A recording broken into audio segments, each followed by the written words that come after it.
कि अगर आपने सीएन का कोई भी फॉर्म भरा था जो कि आरआरबी के द्वारा 2024 में आया था, तो आपको इसमें दोबारा रजिस्ट्रेशन करने की आवश्यकता नहीं है। आप उसी इंफॉर्मेशन का इस्तेमाल करके लॉगिन कर लीजिएगा।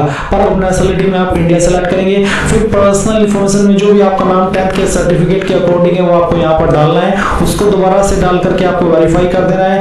अगर आपने 10वीं के बाद में आपका नाम बदला है तो यस करिए, नहीं तो आपको नो करना है। फिर जो भी आपकी डेट ऑफ बर्थ है वो आप यहाँ पर कैलेंडर के ऊपर क्लिक करके सिलेक्ट कर लेंगे। पहले ईयर, फिर यहाँ से आपका जो भी मंथ है वो, और उसके बाद में डे, एंड देन उसको दोबारा सिलेक्ट करके वेरीफाई कर लेंगे। फिर आपको आपका जेंडर सिलेक्ट करना है, उसको दोबारा सिलेक्ट करके वेरीफाई कर लेना है। फिर फादर नेम डालेंगे, फादर नेम को दोबारा डाल करके वेरीफाई कर लेंगे। उसके बाद मदर नेम डालना है, मदर नेम को दोबारा डाल करके वेरीफाई कर देना है। फिर आता है आपका आधार कार्ड का नंबर, तो आप आधार कार्ड नंबर डालिए और वेरीफाई यूजिंग आधार इसके ऊपर क्लिक कीजिए। अगर आपके पास आधार कार्ड नहीं है तो आप I do not have Aadhaar card इसके ऊपर क्लिक करके यहाँ पर I do not have Aadhaar card इसके ऊपर क्लिक कीजिएगा और फिर इनमें से कोई भी एक आईडी आपको सिलेक्ट कर लेनी है एंड देन उसका जो भी नंबर है वो यहाँ पर डालना है। इसी अथॉरिटी बतानी कि कौन सी अथॉरिटी के द्वारा आपका ये आईडी जारी हुआ है और कहां से जारी हुआ है, उस स्थान का नाम भी आपको देना होगा। पर अगर आपके पास आधार है तो फिर आपको ये देने की आवश्यकता नहीं पड़ेगी। फिर आप यहाँ पर आपका ईमेल एड्रेस डालेंगे और जनरेट ईमेल ओटीपी पर क्लिक करेंगे तो आपके ईमेल पर एक ओटीपी जाएगा जो कि आप यहाँ पर डाल देंगे। फिर नंबर डालेंगे सेम वे में और मोबाइल वाला जो ओटीपी है वो जनरेट करेंगे और उसको यहाँ पर डाल देंगे एंड देन आप यहाँ पर एक पासवर्ड बनाएंगे। पासवर्ड के अंदर आपके इंग्लिश का कैपिटल लेटर, स्मॉल लेटर, साथ ही साथ कोई एक स्पेशल कैरेक्टर भी होना चाहिए। तो कुछ इस तरह का पासवर्ड बना लेंगे और फिर इसको दोबारा डाल करके वेरीफाई कर देंगे एंड देन एक कैप्चा कोड डाल करके preview and create an account के ऊपर क्लिक करेंगे। इसके बाद आपने जो भी इंफॉर्मेशन आपने भरी रजिस्ट्रेशन के समय वो आएगी और आप जब आपको लगे कि यहाँ सभी जानकारी सही है तो आप उसको सबमिट कर देंगे। क्योंकि मेरा अकाउंट पहले से बना हुआ है इसलिए मैं यहाँ पर होम के ऊपर आकर के ऑलरेडी हैव एन अकाउंट के ऊपर क्लिक करके अपना रजिस्टर्ड नंबर और पासवर्ड यहाँ पर डालता हूँ। फिर कैप्चा कोड डालने के बाद में लॉगिन के ऊपर क्लिक करता हूँ और आपको भी ऐसा ही करना है। अब लॉगिन करने के बाद में आपके सामने इस तरह से जनरल इंस्ट्रक्शंस आएंगे। मैं आपको बता दूं कि अगर आपका पहले से अकाउंट बना हुआ है तो आप ओटीपी वेरिफिकेशन करेंगे और अगर आपने अभी रजिस्ट्रेशन किया है तो आप यहाँ पर जो आपका आधार वेरिफिकेशन है वो करेंगे और वो करने के बाद आप ऑनलाइन एप्लीकेशन के सेक्शन में आएंगे और आपको यहाँ पर आपकी जो वैकेंसी है वो देखने को मिल जाएगी। अब आप यहाँ पर किस जोन के लिए अप्लाई करना चाहते हैं या फिर कर रहे हैं वो आप सिलेक्ट कर लीजिए। फिर आप यहाँ पर इसके ऊपर टिक कीजिए और नेक्स्ट के ऊपर क्लिक कर दीजिए। अब नेक्स्ट के ऊपर क्लिक करने के बाद अगर आपने अपना फॉर्म इस वेबसाइट का इस्तेमाल करके कोई भी 2024 के अंदर भरा था तो आपकी इंफॉर्मेशन फैच कर ली जाएगी और अगर आप फर्स्ट टाइम भर रहे तो आप यहाँ पर आपकी जानकारी भरेंगे। तो सबसे पहले आप यहाँ पर इंफॉर्मेशन देंगे मैरिटल स्टेटस की, तो आप मैरिड है या अनमैरिड वो आप सिलेक्ट कर लेंगे। रिलीजन आपका क्या है वो आप सिलेक्ट कर लेंगे। उसके बाद में क्या आपको जो छूट मिलती है फीस की क्या वो आप लेना चाहते हैं। अगर आप SC ST है तो आप यहाँ पर यस कर दीजिए। अगर आप SC ST है तभी आपके सामने ऑप्शन एक्टिव होगा। फिर आती है मदर टंग, आपकी मातृभाषा कौन सी है वो आप सिलेक्ट कर लेंगे। फिर किस लैंग्वेज के अंदर आप अपना एग्जाम देना चाहते हो वो लैंग्वेज आप सिलेक्ट कर लेंगे। जो भी आप सिलेक्ट करेंगे इसी लैंग्वेज में फिर आपको एग्जाम देना होगा। Permanent visible mark of identification, आपकी बॉडी के ऊपर और निशान जिससे आपकी बॉडी की पहचान होती है, आप उस मार्क के बारे में यहाँ पर लिखेंगे। और फिर है मार्क 2, अगर आपकी बॉडी के ऊपर एक से ज्यादा परमानेंट मार्क है तो आप दूसरे मार्क के बारे में लिख दीजिए, नहीं है तो नो मार्क लिख दीजिएगा। अब आती है कम्युनिटी, तो आपकी कास्ट कैटेगरी कौन सी है, general, SC ST OBC EWS जो भी है वो आप सिलेक्ट कर लीजिए। मैं फॉर्म को डेमो के लिए भरा हूं इसलिए मैंने ऐसे सिलेक्ट किया है। आप आपकी रियल कैटेगरी जो भी है वो आप यहाँ पर सिलेक्ट करेंगे। उसके बाद में आपकी जो कास्ट है उसका नाम आपको यहाँ पर खुद से एंटर करना होगा। कम्युनिटी सर्टिफिकेट नंबर, ये जो आप कास्ट सर्टिफिकेट देंगे ये आपका सेंट्रल का होना चाहिए और जो आपका कम्युनिटी सर्टिफिकेट नंबर है वो आप यहाँ पर लिख दीजिएगा आपका सर्टिफिकेट चेक करने के बाद में। अब ये सर्टिफिकेट इनमें से कौन से पोस्ट के अधिकारी ने जारी किया है वो आपको सिलेक्ट कर लेना है। जहां पर आपके सर्टिफिकेट पर नीचे की तरफ मोहर लगी हुई होगी वहीं पर आपको सक्षम अधिकारी के बाद में पोस्ट के अधिकारी का नाम लिखा होगा, CO मजिस्ट्रेट, एडिशनल मजिस्ट्रेट या फिर नायब तहसीलदार, तहसीलदार, तालुका मजिस्ट्रेट को तहसीलदार बोलते हैं। तो आपने आपके सर्टिफिकेट के ऊपर जिस भी पोस्ट के अधिकारी का नाम है यानी कि पोस्ट है वो पोस्ट आपको सिलेक्ट कर लेनी है। उसके बाद कौन सी स्टेट के द्वारा जारी हुआ है वो स्टेट सिलेक्ट करेंगे। किस डेट में जारी हुआ है वो डेट भी आप सिलेक्ट कर लेंगे।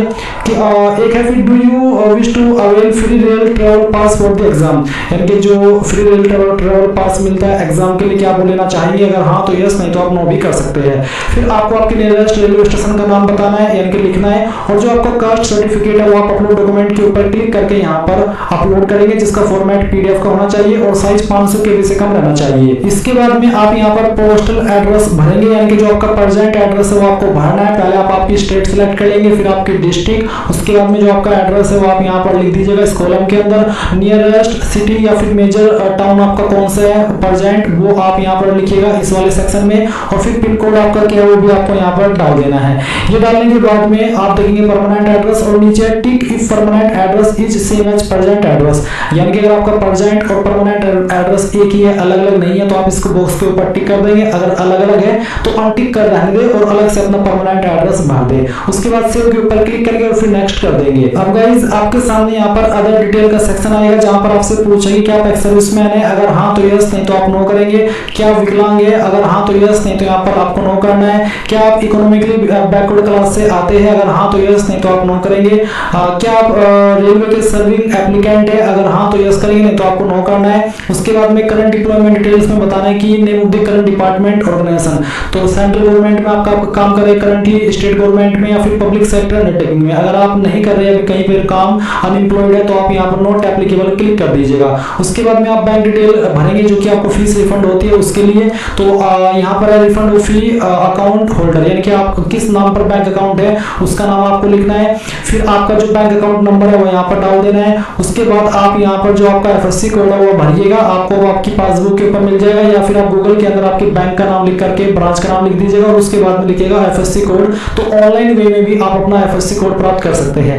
जैसे ही आप एफएससी कोड डाल करके कंफर्म करेंगे तो आपकी जो बैंक का एड्रेस है ऑटोमेटिकली फैच कर लिया जाएगा। आप इस जानकारी को आप सेव एंड देन फिर नेक्स्ट कर दीजिएगा। अब आपके सामने यहाँ पर क्वालिफिकेशन की जानकारी आएगी। सबसे पहले आप 10th की इन्फॉर्मेशन भरेंगे, तो 10th की इन्फॉर्मेशन किस तरह से भरेंगे देख लीजिए। आप आपकी स्टेट बताएंगे कहां से आपने आपकी 10वीं की है, फिर आपके डिस्ट्रिक्ट बताएंगे, आपके बोर्ड का नाम यहाँ पर लिख देंगे और फिर डेट ऑफ पासिंग, कब आपने 10वीं पास कर ली थी वो डेट आप सिलेक्ट करेंगे। रोल नंबर क्या था 10वीं का वो आप यहाँ पर डाल देंगे। उसके बाद SSLC matriculation 10th class certificate serial number, यानी कि जो आपका 10th का सर्टिफिकेट है उसका जो सीरियल नंबर है वो भरेंगे। अगर सीरियल नंबर ना हो, सर्टिफिकेट नंबर हो, तो आप यहाँ पर वो भी डाल सकते हैं। उसके बाद आप इस जानकारी को सेव कर देंगे। अब इसके बाद गाइस आप देखिए क्वालिफिकेशन का सेक्शन, तो इसमें यहाँ पर बहुत सारी क्वालिफिकेशन दी गई है क्योंकि अलग अलग पोस्ट पर अलग अलग क्वालिफिकेशन मांगी है। तो आप जिस भी पोस्ट पर अप्लाई कर रहे हैं आपने उसकी क्वालिफिकेशन तो चेक करनी होगी कि हाँ उस पर अप्लाई करने के लिए क्या क्वालिफिकेशन चाहिए, फिर वही क्वालिफिकेशन आपको यहाँ पर सिलेक्ट कर लेनी है। सभी को भरने का तरीका सेम सही रहेगा। जैसे कि मैंने यहाँ पर बैचलर डिग्री सिलेक्ट की तो मेरे सामने यहाँ पर पूछा है डिसिप्लिन या फिर सब्जेक्ट, फिर स्टेट, फिर डिस्ट्रिक्ट, फिर कॉलेज यूनिवर्सिटी का नाम, डेट ऑफ पासिंग, परसेंटेज। साथ ही साथ यहाँ पर please choose one many your medium of proficiency competency in teaching, तो टीचिंग की प्रोफिशिएंसी या फिर कॉम्पिटेंसी किस लैंग्वेज में है वो आपको बतानी होगी। उसके बाद में do you have knowledge of computer application, यानी कि कंप्यूटर का भी क्या आपको ज्ञान है, अगर हाँ तो यस, नहीं तो आप नो करेंगे। अब मान लीजिए कोई कैंडिडेट किसी अन्य पोस्ट पर अप्लाई कर रहे हैं तो उसमें यहाँ पर एक और क्वालिफिकेशन अन्य सेलेक्ट करके दिखाता हूँ। जैसे कि मैं बीएड और इक्विवेलेंट डिग्री सेलेक्ट करता हूँ तो भी आपके सामने सेम ही ऑप्शन रहेंगे। इसमें अगर डिग्री जो डिसिप्लिन सब्जेक्ट अगर वो एप्लीकेबल हो रहा है तो वो आप सेलेक्ट कर लीजिएगा। अगर मैं बीएड की जगह पर 2 ईयर डिप्लोमा सेलेक्ट करता हूँ तो डिसिप्लिन में जो ऑप्शन आएगा वो आप सेलेक्ट कर लीजिएगा। अगर मैं डिप्लोमा इन लेबर सेलेक्ट करता हूँ तो यहाँ पर जो ऑप्शन आएगा वो सेलेक्ट कर लीजिएगा। बाकी के ऑप्शन सेम ही रहेंगे जैसे कि मैंने अभी आपको बैचलर डिग्री में फिल करके दिखाया है। उसके बाद जैसे ही आप यहाँ पर कोई भी जानकारी दे रहे हैं अपनी क्वालिफिकेशन की, वो देने के बाद में ऐड के ऊपर क्लिक करेंगे तो ये इन्फॉर्मेशन आपकी यहाँ पर मैट्रिकुलेशन के सेक्शन के नीचे ऐड हो जाएगी। इसके बाद फिर नीचे की तरफ आएंगे और वर्क एक्सपीरियंस डिटेल देखेंगे। अगर आप ऐसी पोस्ट पर अप्लाई कर रहे हैं जिस पर एक्सपीरियंस मांगा तो आप यहाँ पर बताएंगे कि आपके पास कौन सा एक्सपीरियंस है वो सिलेक्ट करिएगा और उसका नेचर ऑफ एक्सपीरियंस आपको सिलेक्ट करना होगा। एंड देन इंप्लॉयमेंट बताना होगी प्रेजेंट है या फिर पास्ट है, यानी कि पास्ट में तो पास्ट और प्रेजेंट में करें तो प्रेजेंट। फिर डेट देनी होगी और उसके बाद में ऐड के ऊपर क्लिक करके इसको ऐड कर देना होगा। देन आप नेक्स्ट के ऊपर क्लिक करेंगे। अब आपके सामने यहाँ पर फोटो एंड साइन अपलोड करने का सेक्शन आएगा। साथ ही साथ आप यहाँ पर जो कार्ड सर्टिफिकेट अपलोड किए हैं उसको भी व्यू कर सकते हैं कि सही से अपलोड हुआ है या फिर नहीं हुआ है। अब जो आप यहाँ पर फोटो अपलोड करेंगे उसका फॉर्मेट जेपीईजी या फिर जेपीजी का साइज 50 से 100 KB के बीच में रहना चाहिए। एंड यहाँ पर फोटो 6 महीने से पुराना नहीं होना चाहिए और फोटो का बैकग्राउंड आपका व्हाइट होना चाहिए। फिर साइन भी आप अपलोड करेंगे, इसका जो साइन है वो आपका ब्लैक हो या फिर ब्लू इंक पेन के द्वारा होना चाहिए विद इन एक बॉक्स के अंदर जिसका साइज 50 mm इंटू 20 mm होना चाहिए। तो ये चीज आपको यहाँ पर अच्छे से एक्सप्लेन कर दी है। तो जो भी आपका फोटो है वो आप यहाँ पर सिलेक्ट कर लेंगे। मैं इस फॉर्म को डेमो के लिए भरा हूँ तो मैं एक रैंडम फाइल आपको यहाँ पर अपलोड करके दिखा रहा हूँ। तो गाइस मैंने एक रैंडम फाइल सिलेक्ट की है फोटो की। आपका फोटो जो आप सिलेक्ट करेंगे कुछ इस तरह से आएगा। फिर आप इसको यहाँ पर राइट आइकन के ऊपर क्लिक करके इस तरह से ओके कर दीजिएगा। और ओके करने के बाद अगर आपका फोटो इंस्ट्रक्शंस के अकॉर्डिंग रहा तो यहाँ पर इस तरह से अपलोड हो जाएगा। फिर जो आपकी साइन की फाइल है वो भी आप यहाँ पर सिलेक्ट कर लेंगे, जहां पर भी साइन है सिलेक्ट कीजिए, ओपन कीजिए, आपका साइन यहाँ पर आ जाएगा। अगर साइज दिए गए इंस्ट्रक्शंस के अकॉर्डिंग होगा सिग्नेचर बेसिकली, तो आपको यहाँ पर कोई इशू देखने को नहीं मिलेगा। तो यहाँ पर गाइस जैसे ही आपका साइन आ जाए तो आप यहाँ पर सेव करेंगे, और सेव करने के बाद में आपका फोटो साइन सेव होगा। उसके बाद आप नेक्स्ट कर देंगे। नेक्स्ट करने के बाद में यहाँ पर आता है you are not eligible for any of the post under selected RRB. अगर आपके सामने ये आ रहा है तो इसका मतलब है कि आप जिस आरआरबी के लिए अप्लाई कर रहे हैं तो उस आरआरबी में आप अप्लाई करने के लिए किसी भी पोस्ट पर एलिजिबल नहीं है, इसलिए आपके सामने ये चीज आई है। तो आपको यहाँ पर आपका आरआरबी जोन सिलेक्ट कर लेना है, यानी कि चेंज कर लेना है, और फिर आपको आपने जानकारी तो भर दी है और इस इंटरफेस पर आ जाना है, जो कि मैं आपको दोबारा जाकर के दिखाता हूँ। तो यहाँ पर गाइस मैंने अभी कई सारे जो आरआरबी जोन है वो चेंज करके देखे, बहुत सारों में अनएलिजिबल था मैं, तो मैंने यहाँ पर प्रयागराज सिलेक्ट किया, तो इसमें मैं यहाँ पर एलिजिबल हूँ, और वो भी इस वाली पोस्ट पर जो कि मेरे सामने है। तो जो आपने क्वालिफिकेशन की जानकारी भरी है वो, और फिर जो आपका जोन है उसमें जो वैकेंसी अवेलेबल रहेगी उसके अकॉर्डिंग आप जिन पोस्ट पर अप्लाई करने के लिए एलिजिबल रहेंगे वो पोस्ट के विकल्प आपको देखने को मिलेंगे। अगर आप एक से ज्यादा पोस्ट पर अप्लाई करने के लिए एलिजिबल है आपकी क्वालिफिकेशन के अकॉर्डिंग, तो आपको यहाँ पर वो सभी पोस्ट देखने को मिलेगी। आप उनकी प्रेफरेंस दे देंगे कि मैं इस पोस्ट को पहले नंबर पर रखना चाहता हूँ, उसको दूसरे पर। उसके बाद आप नीचे की तरफ आएंगे, यहाँ पर टिक करेंगे।